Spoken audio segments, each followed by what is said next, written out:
નમસ્કાર દોસ્તો, સ્વાગત છે તમારું ગુજરાતી ટીપ ચેનલની અંદર. તો દોસ્તો, આજે છે 24 ઓક્ટોબર. તો દોસ્તો, આજે 24 ઓક્ટોબરના જે કરંટ અફેર છે તેના વિશે આપણે માહિતી મેળવશું. તો દોસ્તો, 24 ઓક્ટોબર વિશ્વ પોલિયો દિવસ તરીકે ઉજવવામાં આવે છે. આ દિવસનો હેતુ છે પોલિયા જેવી ઘાતક બીમારીથી લોકોને જાગૃત કરવા તથા પોલિયાને જડમૂળમાંથી મટાડવો. આ દિવસ રોટરી ઇન્ટરનેશનલ દ્વારા પોલિયાની રસીની શોધ કરનાર ટીમના પ્રમુખ જોશન શ્રોફના જન્મદિવસ પર મનાવવામાં આવે છે.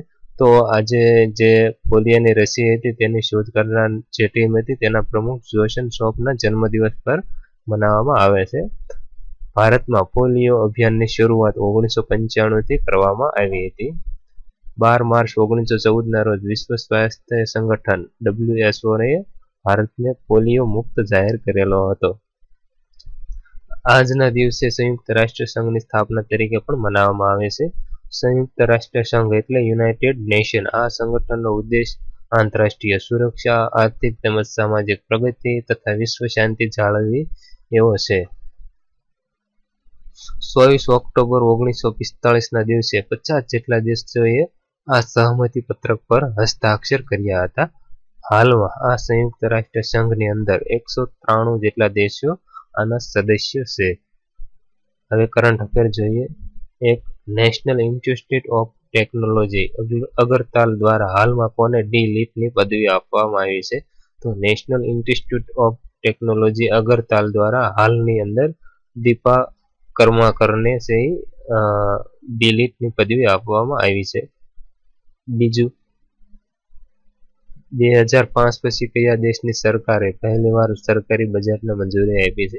તો 2005 પછી લેબનાન નામના દેશે પહેલી વખત સરકારી બજેટને મંજૂરી આપી છે.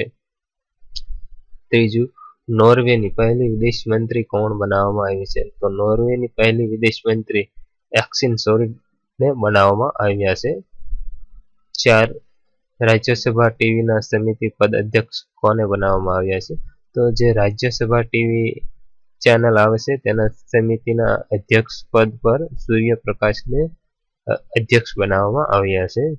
5મું, ઇન્ટરનેશનલ ચેમ્પિયનશિપ બાલ્કન ઓપન 2017માં ભારતે કેટલા પદક જીત્યા છે? તો ઇન્ટરનેશનલ ચેમ્પિયનશિપ બાલ્કન ઓપન 2017માં ભારતે કુલ 8 પદક જીત્યા છે.